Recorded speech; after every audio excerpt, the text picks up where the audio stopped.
So we're starting a new section. Given how long this is taking, it's sort of tantamount to starting a whole new chapter. So we're now on the last section of chapter 2, starting in verse 10. What we should do is kind of quickly review. So chapter 2 begins with an exhortation where the author kind of exhorts his audience of Jewish Christians to not drift away, to not become complacent. And then he in speaking about Jesus being made lower to the angels, he says that he quotes the 8th Psalm. The 8th Psalm is a commentary or an interpretation of the first creation story in Genesis, in which God gives humankind dominion. And so the first psalm, the 8th Psalm, praises God because he's both made humankind a little lower than the angels, and at the same time has entrusted co-care or co-management of his creation to humankind. He's given humankind dominion over his creation. And so the author of Hebrews rejects that interpretation. And he instead substitutes 2 other interpretations. One of them is eschatological, and the other is messianic. So that's really good. It aligns really well with the Holy Father's teaching on the gospel of creation and his interpretation of the creation story in Laudato Si. So he argues that if we, observe man does not have dominion, that promise has not yet been fulfilled, so therefore it's a future promise. It will, it applies that to the end of time and to the second coming. And he says, but we see Jesus, and so Jesus is the first fruits of that prophecy in Psalm 8. Jesus is the first fruits of someone who has dominion and who is co-manager with God of his creation. So that's basically where he left. And so then he says, Jesus was for a little while made lower than the angels. So he's making a sort of play on words or having multiple, he's used the Septuagint and he's translated a little lower.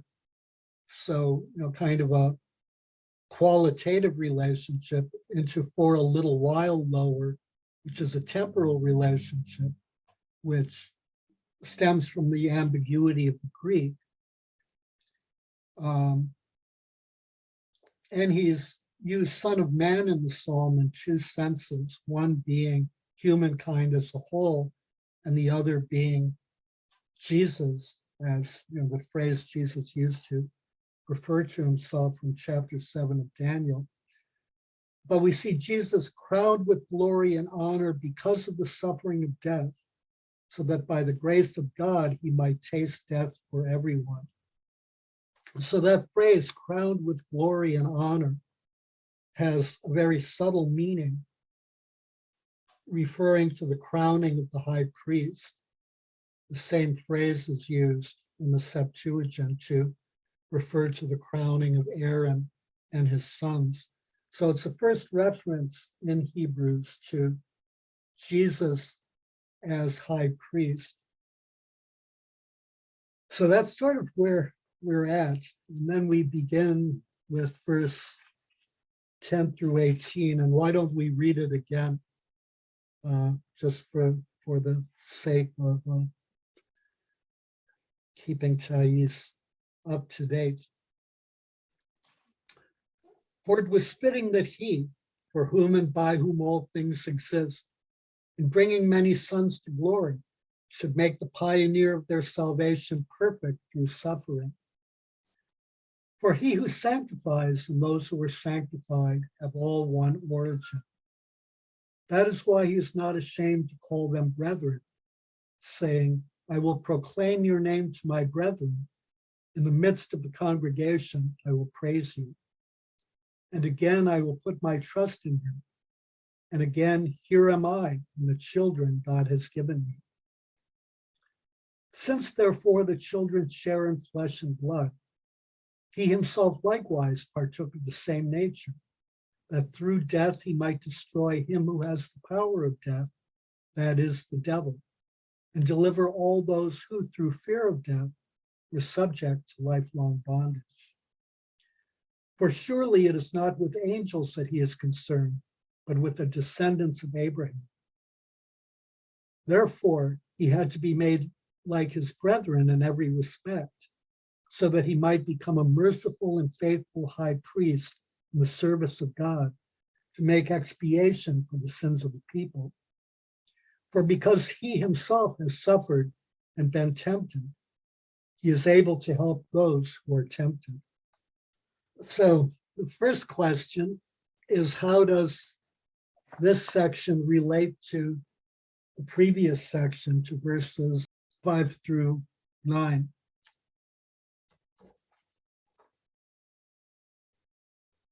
Well, the major theme is that God has promised dominion, and that promise is unfulfilled. And so, if we look at humanity, it's something of a mess. I mean, it was then, it is now, and hopefully not forever shall be. But so clearly, through its own devices, humanity isn't able to fulfill God's promise of dominion. So he talks about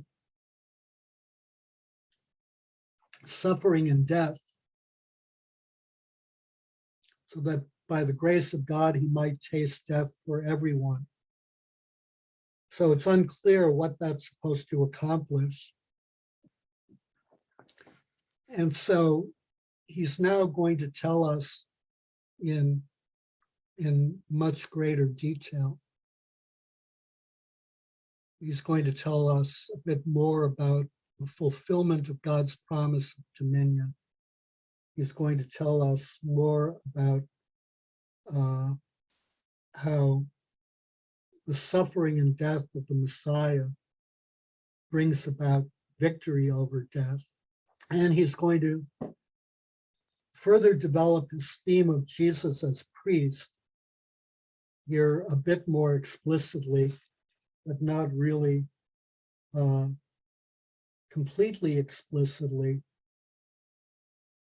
until verse 17, where he says, so that he might become a merciful and faithful high priest. But the emphasis here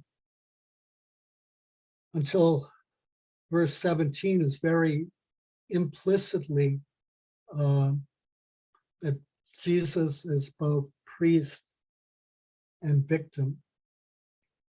Jesus is both the one who sacrifices and the one who is sacrificed.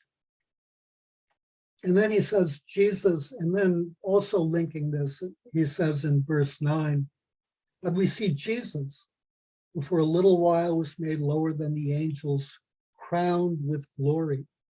So Jesus is crowned with glory. And then in verse 10, he says, for it was fitting that he, for whom and by whom all things exist, in bringing many sons to glory. So somehow in being crowned with glory, Jesus is also bringing sons to glory. You're saying the son and daughters, we become sons and daughters? Uh-huh. Well, before that, something has to happen first. Isn't it? Yeah. Suffering, yeah. Well, to be able to become perfect in holiness, he had to suffer first and die, right? Right. Okay, so that comes first before we become his brothers and sister or son and daughter, whatever. Mm-hmm. Right. Only through suffering you will be perfect. Only through suffering. And Right. I think, yeah, I think God let that happen for him to be raised, in glory. Mm-hmm. And then become the high priest. Mm-hmm. And Yeah. then that, yeah. Yeah, we'll get to suffering in a little bit.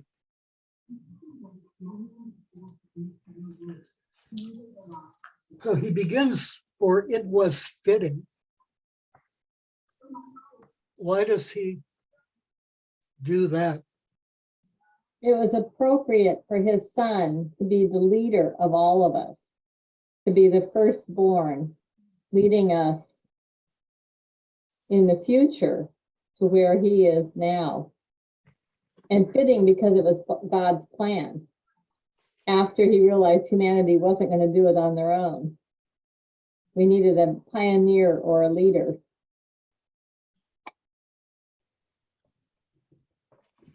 Mm-hmm.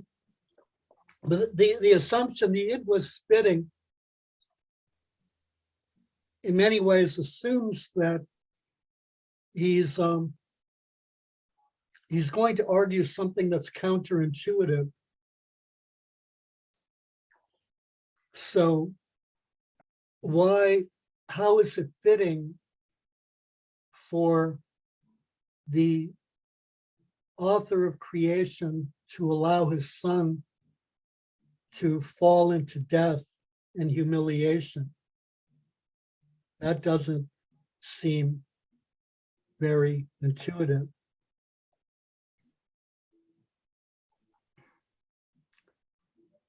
What does that even have to do with bringing salvation to humankind? That connection doesn't seem intuitively clear.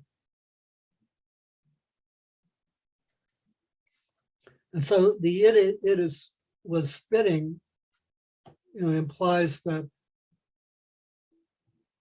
only God is able to defy human reason, or defy human reason isn't even the correct term, is outside the scope of human reason and is able to act in a way that his design for humankind is achieved. And also remember, I mean, in part, this is an apologetic or a defense of the Christian faith directed at Jewish Christians who are backsliding, who are becoming complacent, who are becoming scared. And so one of the major questions, is how can the Messiah suffer and die? Because cursed is he who hangs from a tree, right? We've read that multiple times. So the Messiah must be cursed, and therefore he can't be Messiah because the Messiah can't be cursed. So that it was fitting suggests that, the counterintuitive is necessary. The humans were not doing what God had intended in the first place. So he had to Something. show us how to do it. And Christ was the one leading us on how to do this. Because we weren't very good at doing it ourselves. Right. So the irony, which is extremely counterintuitive, is that the greatest evil, which is deicide, the murder of God, brings about the salvation of humanity. So then we have that he for whom and by whom all things exist, in bringing many sons to glory, should make the pioneer of their salvation perfect through suffering. For who is it who brings many sons to glory? There's a debate about this. There's many argue that it's Christ as the pioneer who leads many sons to glory. And so in that case, the argument is that pioneer, the participle bringing matches pioneer in case, gender, and number. The second argument is that the vocabulary of verse 10 is influenced by the pagan mystery cults, so that Jesus resembles a Hellenistic mystagogue. And the third is that bringing agrees with the unexpressed subject of to make perfect, and it's God who makes perfect, so that it's God who is bringing many sons to glory. Any idea of which one is to be preferred? Christ. It's possible. The mystagogue, the Hellenistic mystagogue alternative, I think, is a little bit outlandish. God, I'm sorry, what? God brings children to salvation through Jesus Christ, isn't it? Yeah, although. So all that's happening is God's plan. Mhm. Eventually, Jesus plays an important part in the salvation of mankind. I don't know, maybe I'm wrong, but Yeah, that's the way I understood it. I would argue that it is God. For it was fitting, the he for whom and by whom all things exist, we would probably identify as God the Father, in bringing many sons to glory. So it's presumably God who's bringing sons to glory. And he does it by making the pioneer of their salvation, which is Christ perfect through suffering. So I think both interpretations are, acceptable. I personally would select God, but others have selected Christ. Selecting God also, or interpreting this as meaning God also, it draws on a very familiar kind of analogy of the Exodus, where for example, Exodus 7, chapter 7, verses 4 and 5 talks about bringing forth my people, the sons of Israel, out of the land of Egypt by great acts of judgment. So in some sense, we have a typology here, just as God leads his people out of the land of Egypt to freedom. He leads his people out of the power of death and to salvation. So implicitly a typology. Bringing many sons to glory. Who are many sons? Actually, let's postpone that question. As we go through this reading, let's kind of ask ourselves, who are many sons? And then verse 11 explains how he can bring them to glory. They have a single origin, and we'll discuss that in a minute. So Jesus is described as the pioneer of salvation. So the pioneer is one who brings something that is the first in a series. So it's the originator, the founder, one who does something that becomes available to all. So Jesus leads the way so others can follow. It says, for he who sanctifies and those who are sanctified have all one origin. He does it by making his people holy. And he does it through death and suffering in death, which is the next phrase in verse 10. To make the pioneer of their salvation perfect through suffering. So that must mean that Jesus was imperfect before he suffered and died. Doesn't it? Yeah, it is through suffering, so he can be blameless and upright. That's the only way. They didn't say that he had sinned before that. I didn't gather that. It's just saying that through suffering, all his he become blameless and upright. You have to be blameless before you suffer in order to be blameless. No. Being blameless after you suffer Yeah. doesn't you suffer, yeah. doesn't help.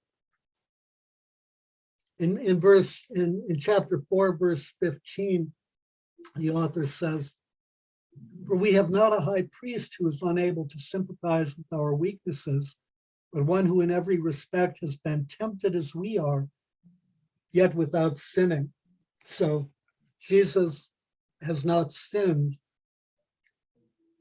and yet he's been made perfect for suffering. That just means that he had a fallen state, meaning that he went to the human state. So the big thing here is that to make perfect doesn't imply that something is flawed. It means that it's completed or finished to perfection.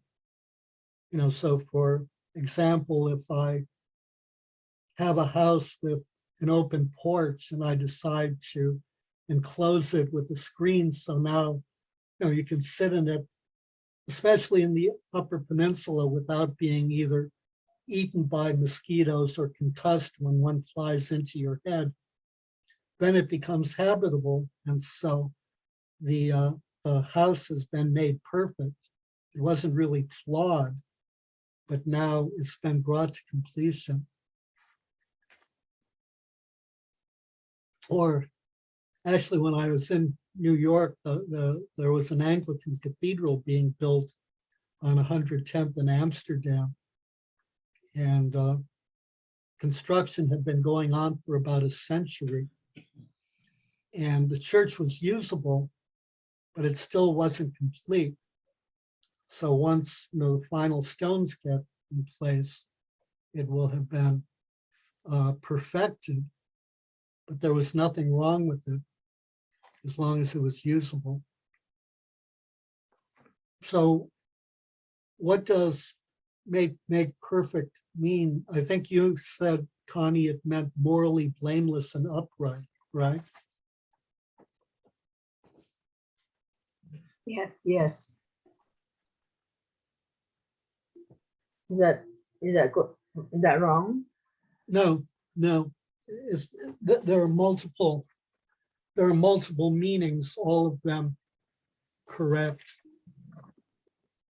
The second is that he was made perfect in that his human nature was transformed by his entrance into divine glory, so that he was divinized. So we see Jesus crowned with glory and honor because of the suffering and death. And then there's a third usage, which is very important, and which it's very easy to miss. The verb to perfect, or to leo, means to ordain a priest. So Jesus is perfected through his ordination. And the ordination is dying on the cross, isn't it? The ordination is death on Dying the on the cross. cross, and then he become a high priest. Right, that's the ordination. So let's look at a couple of passages. There are 4 citations in Exodus. There are 3 and 4 in Leviticus, and there's 1 in Numbers. Let's look at Exodus chapter 29. The Septuagint will use the same word here, and it's translated ordain. It is ordained. Let's start at verse 4 and read through verse 9. I think we may have read this last week with the turban and crowning. You shall bring Aaron and his sons to the door of the tent of meeting and wash them with water, so a ritual cleansing. You shall take the garments and put on Aaron the coat and the robe of the ephod and the breastpiece, and belt him with the skillfully woven band of the ephod. You shall set the turban on his head, so Aaron is being crowned, and put the holy crown upon the turban. You shall take the anointing oil and pour it on his head and anoint him. Then you shall bring the sons and put coats on them, and you shall belt them with sashes and bind caps on them. And the priesthood shall be theirs by a perpetual statute. Then you shall ordain Aaron and his sons. And there is teleos, ordain Aaron and his sons. And in the Septuagint, it says, they shall be priests to me by a perpetual ordinance. That shows continual. Right. A perpetual ordinance that Jesus transcends. We'll see that later. Or Jesus transcends is one word, abrogates is another. So we have the basis of the typology here. Right. So what is a priest? A priest is someone who offers sacrifice for sins.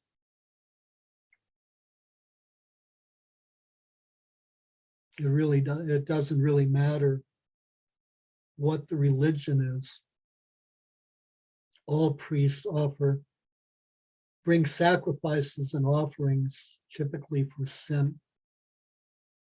So then we see in verse 11, it says, for he who sanctifies and those who are sanctified, we begin to see how sanctification can happen, because it's not simply that Jesus suffered and died. You know, and each of us suffers and dies, no one becomes sanctified. But Jesus sanctifies because he's high priest. So back to perfection, if Jesus is made perfect, i.e. ordained, it also implies that Jesus was fully equipped for his office. So that God qualified Jesus to come before him to perform a priestly action, an action of sacrifice. So what is sanctifying means? Because that say in the mass all the time. You know, when the priest is consecrating the gift, sanctify this, O Lord, isn't it? During mass. So what does that mean? To be pure? To sanctify means to make holy. Okay. So Yeah. we're taking ordinary blood. No, we're not. We're taking ordinary bread and wine, and it's being transformed or transubstantiated into the body and blood of Christ. So from being ordinary bread and wine that isn't holy, it becomes the body and blood of Christ, which is holy. Okay. So that's sanctification. Right, next. So why does perfection come through suffering? Go back to the exhortation at the beginning of the chapter. In verse 2, it says, "For if the message declared by angels was valid, and every transgression or disobedience received a just retribution, how shall we escape if we neglect such a great salvation?" So every transgression or disobedience receives a just retribution. Or as Paul would, just retribution for our human nature. for our human sins. Yeah. Right. So as Paul puts it, the wages of sin are death. So a just retribution for each of us is death. So if we're to escape death, then someone with special qualities has to suffer and die for us. And it can't be us, because our suffering and dying has no effect, because we're going to do that anyway and are guilty anyway. So there's no possibility of atonement in our suffering and death in the natural state. And then perfection comes through suffering, because perfection indicates the completion of God's plan, or marks the fulfillment of God's plan. So it comes through Jesus' suffering. Because we aren't perfect enough to have the perfect suffering. Right. In fact, any suffering that we have is irrelevant. Yeah. By suffering, we can accomplish absolutely nothing. I mean, before, that's not, true after Jesus' death. I mean, we can combine our suffering with that of Christ, as the fathers argued, and as if we read Saint Ignatius of Antioch's letters as he's making his way to Rome to be executed in the Colosseum, we see him constantly writing about his desire to combine his suffering with that of Christ on behalf of all humankind. But without Jesus having suffered and died, that isn't possible. So notice we have use of typology here with the Old Testament priesthood, the Levitical priesthood. And so he's using a sort of familiar imagery that, the priest's sacrifice, and that provides a cover for sin. And he's using typology to, indicate that the context has changed and therefore the qualitative change results. Then he's using this notion of sanctification. And that also draws on Old Testament language and concepts. So the Israelites are consecrated to God, have to be consecrated to God and to God's service of God in order to be admitted into his presence. So the priest has to be consecrated in order to consecrate others.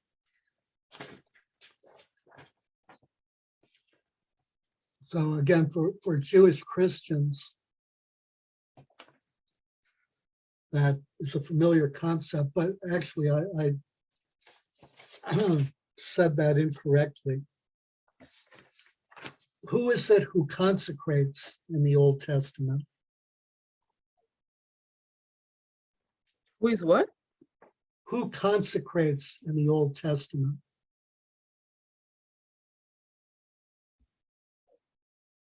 Who consecrates or who sanctifies? God. God. God. Right. God consecrates. There's a formula. Let's look at them. One of them. It occurs 7 times in the Torah and twice in Ezekiel. Let's actually look at 2 references. The second is very interesting, but the first is Exodus chapter 31, verse 13, starting at verse 12. And the Lord said to Moses, say to the sons of Israel, you shall keep my Sabbaths, for this is a sign between me and you throughout your generations, that you may know that I, the Lord, sanctify you. Keep the Sabbath because the Lord sanctifies you. The sanctification allows you to appear in the presence of God. Let's take a look at Ezekiel chapter 37, starting at verse 24 through verse 28. My servant David shall be king over them, and they shall all have one shepherd. They shall follow my ordinances and be careful to observe my statutes. They shall dwell in the land where your fathers dwelt, that I gave to my servant Jacob. They and their children's children shall dwell there forever. And David, my servant, shall be their prince forever. I will make a covenant of peace with them. It shall be an everlasting covenant with them. And I will bless them and multiply them, and will set my sanctuary in the midst of them forevermore. My dwelling place will be with them, and I will be their God, and they shall be my people.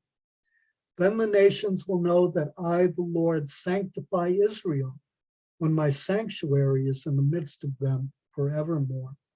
So it's really a Davidic prophecy. Through the descendant of David, the Lord will sanctify Israel. So it's God who sanctifies. Who sanctifies in Hebrews? Christ. Christ. Yeah. Yeah. Later in chapter 10, verse 14, he says, for by a single offering he is perfected for all time those who are sanctified in chapter 13, verse 12. So Jesus also suffered outside the gate in order to sanctify the people through his own blood. So we're out of time. We actually covered quite a bit tonight. Yeah, although I was planning on getting through Psalm 8, not Psalm 8, Psalm 22.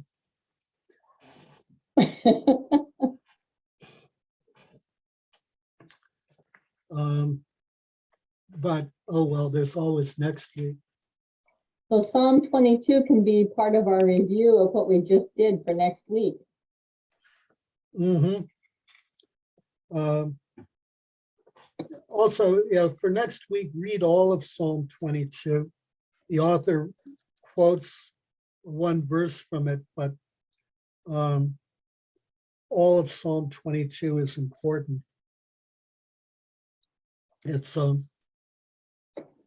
a messianic psalm, and once again, although it was a messianic psalm, the original interpretation was not messianic.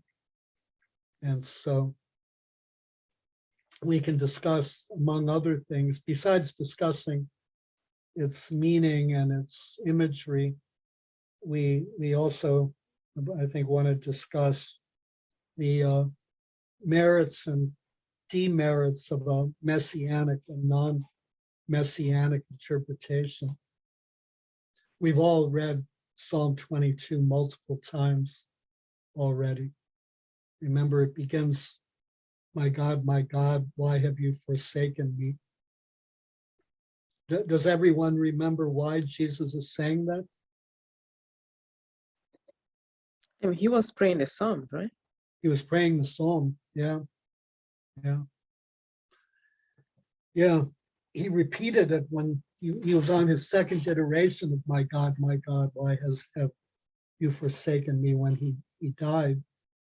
And it's a psalm of victory and triumph, of vindication, rather than a psalm of dejection and depression. So that's really significant.